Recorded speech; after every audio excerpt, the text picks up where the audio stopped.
السلام عليكم ورحمة الله وبركاته. أهلا بيكم معايا في فيديو جديد من فيديو النهاردة إن شاء الله هشرح فيه معاكم باترون المربع اللي قدامنا دوت زي ما احنا شايفين، وطبعا يصلح لعمل مفارش السرير زي ما احنا شايفين. المفرش قدامنا قد ايه جميل ورائع، وفيه تداخل كتير للألوان، يعني ممكن نستخدم فيه أكتر من درجة من الألوان ونعمل تداخل بالطريقة اللي احنا شايفينها الجميلة دي.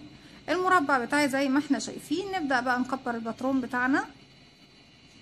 بيكون الشغل فيه من الزاوية للزاوية، يعني ببدأ بدايرة ايا كانت بقى، سواء تبدأي بدايرة سحرية او تبدأي بمجموعة من السلاسل زي ما انت حابة.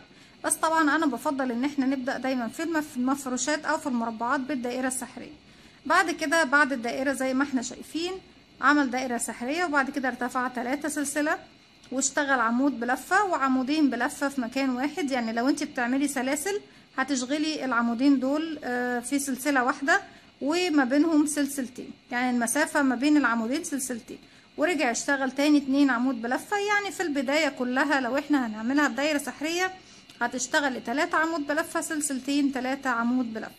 اما لو انت بتشتغليهم على مجموعة من السلاسل فهتشتغلي عمودين بلفة، يعني عمود عمود عمود عمود سلسلتين عمود في نفس السلسلة، وترجعي تعملي عمودين لوحدهم. نرجع نرتفع 3 سلسلة، نشغل فوق كل عمود عمود. ولما نيجي اللي هي المكان اللي هو يعتبر الزاوية بتاعتي، احنا عندنا الزاوية بتاعتنا هتكون في خط واحد زي ما احنا شايفين، باختلاف طبعا المربع العادي ان بيكون عندي 4 زوايا. لا، انا عندي هنا زاوية واحدة بس هي اللي دايما بعمل فيها التزايد بتاعي. عند السلسلتين بشتغل 2 عمود بلفة بينهم سلسلتين، وبرجع اشتغل الاعمدة بتاعتي عمود فوق كل عمود، وهكذا هرتفع 3 سلسلة واشغل عمود فوق كل عمود زي ما احنا شايفين، حتى بما فيهم العمودين اللي في الزاوية. يعني العمود اللي في الزاوية دوت اهو اشتغلت فوقيه واحد، والعمود ده كمان اشتغلت فوقيه واحد زي ما احنا شايفين. بعد كده هشتغل عمودين سلسلتين عمودين زي ما احنا شايفينهم بالشكل دوت. يعني في كل زاوية بزود عمودين سلسلتين عمودين، يعني 4 أعمدة بيكونوا عندي في الزاوية. تعالوا بقى نطبق عملي على طول ونشوف هنشغل المربع بتاعنا ده ازاي. نستخدم خيط زي ما احنا شايفين صوف، هو مائل للسميك شوية، يعني هو متوسط السمك، وجبته لكم جنجا عشان يكون حتى كمان يدينا شكل للمربع بتاعنا. هنسيب مسافة من الخيط زي ما احنا شايفين. هلف الخيط على ايدي على شكل حرف الاكس، وبعد كده هلف ايدي الناحية التانية. هدخل بطرف الابرة بتاعتي تحت الحلقة الاولى، وهكون فوق الحلقة التانية اسحبها من تحت الحلقة الاولى بالشكل ده. بالراحة اخرج الخيط من على ايديا واتأكد ان طرفين الخيط داخلين داخل الدائرة السحرية بتاعتي. هرفع الخيط المتصل بالبكرة وهحافظ على الطرف القصير دوت اللي مش مرتبط بالبكرة، لان هو اللي هتحكم فيه ان انا اقفل بيه الدائرة السحرية بتاعتي. علشان اقفل الدائرة السحرية هقفل بسلسلة، هرتفع سلسلة. طيب انا دلوقتي هبدأ اشتغل بغرزة العمود بلفة. غرزة العمود بلفة ارتفاعها 3 سلسلة. طيب هل يا ترى هرتفع على دي سلسلتين ويكونوا هما ال3، ولا هرتفع 3 سلاسل بعد السلسلة دي؟ لا، هرتفع سلسلتين بس، وهتكون هي التكملة بتاعة السلسلة دي. ادي 1 2. اذا انا كده اشتغلت اول عمود بلفة موجود عندي. وهناخد بالنا طبعا عشان اضيق الدايرة السحرية بشد طرف الخيط القصير. اشتغلت اول عمود عندي، المفروض ان انا اشتغل كمان 2 عمود بلفة. هلف الخيط على الابرة وهدخل في الفراغ بتاعي بتاع الدايرة السحرية. الف الخيط واخرج من تحت تاني، اصبح معايا 3 حلقات. هلف الخيط واخرج من حلقتين، اصبح معايا حلقتين. هلف الخيط واخرج منه. انا كده اشتغلت 2 عمود بلفة، 3 سلسلة اول عمود، وده تاني عمود. هشتغل تالت عمود، وبعد تالت عمود هنشتغل سلسلتين 1 2، وارجع تاني ادخل في الدايرة السحرية بتاعتي اشتغل كمان 3 عمود بلفة. ادي 1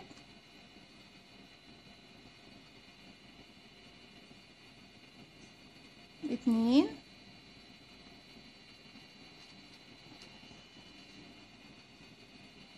3 زي ما احنا شايفين اهو. بعد ما اشتغلت انا خلاص عايزه اقفل الزاويه بتاعتي. هشد الخيط القصير بالشكل ده. خلاص قفلت البداية بتاعتي بتاعت ايه المربع بتاعنا، بتكون جاية كده كأنها شكل مثلث. طيب عايزة ارتفع بقى ايه الراوند اللي بعده، هرتفع 1 2 3. هو على فكرة مربع سهل جدا جدا جدا، الا انه بس محتاج فكرة مش اكتر. انا طبعا العمود الاولاني اشتغلت فوقيه 3 سلسلة، يعني انا كده اشتغلت العمود بتاعي. هروح للعمود التاني، هدخل طبعا في حرف الفي بقى على طول، هيكون حرف الفي عندي على الابرة كامل، والف الخيط واخرج واشتغل العمود بلفة. ادي 1. انا كده من ال3 اللي تحت اشتغلت 2، والتالت اهو جاي، يبقى كده اشتغلنا 3 عمود بلفة. داخل بقى انا عندي هنا المسافة بتاعت السلسلتين، داخل السلسلتين دول هنعمل ايه، هنشغل 2 عمود بلفة. ادي 1 2، وبعد ال2 هناخد سلسلتين مسافة 1 2، وتاني في نفس الفراغ هشتغل 2 عمود بلفة كده 1 2. بعد كده هيقابلني ايه، هيقابلني 3 عمود بلفة، هشتغل فوقيهم 3 عمود بلفة زيهم بالظبط كده 1. ده اول عمود عندي اهو،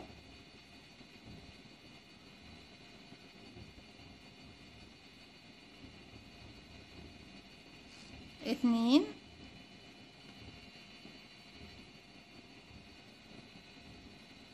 والتالت هنلاقيه جايب كيرف مايل شوية اهو، ما ننساهوش 3. انا كده وصلت لايه للزاوية التانية. عشان كده بقول لكم هو بيكون اسمه المربع من الزاوية للزاوية. ممكن نشغله بغرزة العمود بلفة زي ما احنا شايفين، وممكن نشغله بغرزة الجراني بردك، هيكون شكله جميل جدا، وهشغله معاكم بردك في فيديو تاني بغرزة الجراني. علشان ارتفع بقى للراوند اللي بعده، هرتفع 1 2 3، هلف شغل الناحية التانية. اول فراغ اللي هو دوت انا اعتبر اشتغلت طبعا فوق منه ايه ال3 سلاسل، خلاص مش هشتغل فيه تاني. هروح للفراغ اللي بعده واشتغل عمود، واللي بعده هشتغل عمود، واللي بعده عمود. بيكون معايا حلقة على الابرة، بلف الخيط بيكون معايا حلقتين. بدخل في حرف الفي او في الغرزة اللي هشتغل فيها، الف الخيط واخرج من تحت. بيكون معايا 3 حلقات، هلف الخيط واخرج من حلقتين، اتبقى حلقتين هلف الخيط واخرج من حلقتين، وهكذا. انا عندي كده 1 2 3 4، وده رقم 5. دلوقتي هتقابلني ايه، هتقابلني الزاوية. داخل الزاوية بنشتغل ايه 2 عمود بلفة 2 سلسلة 2 عمود بلفة في نفس الفراغ كده 1 2 وسلسلتين 1 2، وتاني في نفس الفراغ 1 2. بعد ما خلصنا الشغل في الزاوية بنعمل ايه، بنشغل في الأعمدة اللي بعدها كده. ادي 1 عمود فوق العمود، وده رقم 2 عمود فوقيه، ورقم 3 ورقم 4 ورقم 5.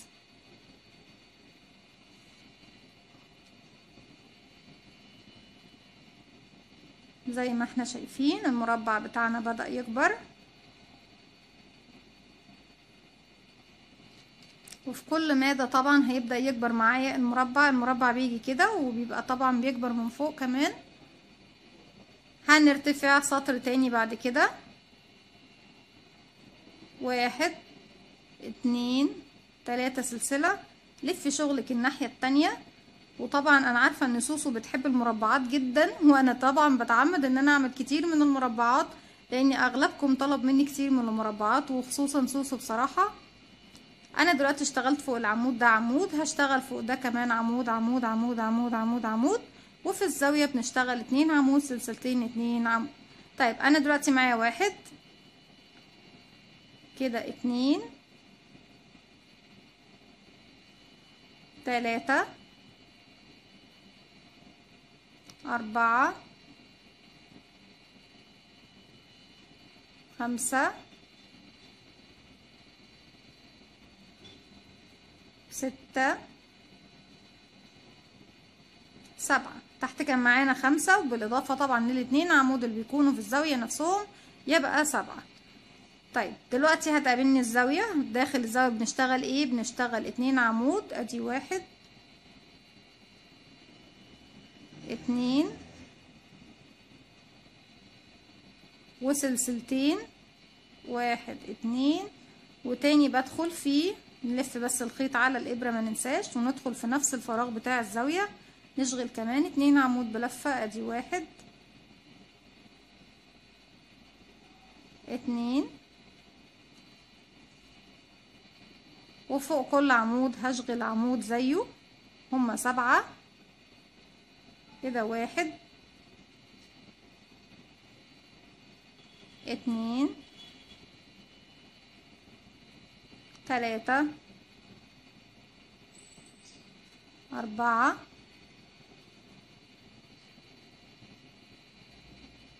5 6 واخر عمود اهو بيكون طبعا السلاسل 7 زي ما احنا شايفين اهو. العمود بتاعنا بدأ يكبر ويبان اكتر بالشكل ده زي ما احنا شايفين. كل ما هنكبر طبعا في العمود بتاعنا هيدينا شكل باين اكتر واوضح اهو بالشكل ده. احنا خلاص كده مكونين مربع. لو ناخد بالنا كل ما نزيد في الاسطر كل ما المربع بتاعنا حجمه يزيد. هشتغل اكتر من سطر بقى لغايه ما اكبر الحجم وبعد كده هرجع لكم. بس طبعا السيستم او الطريقه او النظام بتاعنا اللي نشتغل بيه ان انا في بدايه كل راوند برتفع 3 سلسله. الفراغ الاول ما بشتغلش اللي هو دوت ما بشتغلش فيه، بشتغل في تاني فراغ على طول لان الفراغ الاول بيكون فوقيه 3 سلاسل. يعني انا كده اشتغلته فمش هشتغل فيه مره كمان. هشتغل في فوق كل عمود عمود زيه. ولما اوصل طبعا للزاويه بشتغل داخل الزاويه 2 عمود بلفه 2 سلسله 2 عمود بلفه وبرجع طبعا اكمل عمود بلفه فوق كل عمود بلفه بيقابلني حتى طبعا اخر عمود اللي هو الثلاث سلاسل ما ننساهمش لان هم بيكونوا جايين بكيرف مال شويه. فطبعا ناخد بالنا من العدد. يعني احنا دايما في كل راوند بتعدي بيكون معاكي كام عمود على اليمين وكام عمود على الشمال وبتشغلي على الاساس ده. هكمل بقى اكتر من راوند وبعد كده هرجع لكم تشوفوا الشكل معايا في النهايه قد ايه. رجعت لكم تاني ودي المفرش بتاعي او المربع بتاعي زي ما احنا شايفين. انا حاولت اشتغل طبعا لغايه ما اجيب كل التدريج بتاع كل الالوان الموجوده عندي في البقره. ولسه طبعا البقره هترجع تكرر نفس الالوان، ترجع من الاورنج للاصفر للاخضر الفستقي اللبني، نرجع تاني اصفر وفستقي اورنج البينك الابيض زي ما احنا شايفين. دي كانت فكرة الفيديو بتاعي النهاردة زي ما احنا شايفين. طبعا المربع بتاعك تقدري تعمليه اصغر اكبر انتي زي ما انتي حابة، تقدري تحددي الحجم اللي انتي عاوزاه. طريقة سهلة وبسيطة جدا بتدينا شكل جميل جدا ورائع وشكل جمالي. في النهاية طبعا بتشبكي كل المربعات بتاعتك مع بعضها، او لو انتي حابة تشغلي مثلا بطانية بيبي بالمربع دوت هتفضلي تشتغلي لغاية ما توصلي للحجم بتاع البطانية اللي انتي حباه زي ما انتي عاوزة. دي كانت فكرة الفيديو بتاعي النهاردة. اتمنى يا رب انها تنول اعجابكم. لو عجبكم الفيديو اعملوا لي لايك وشير وسبسكرايب واستنوني في فيديو جديد من وين.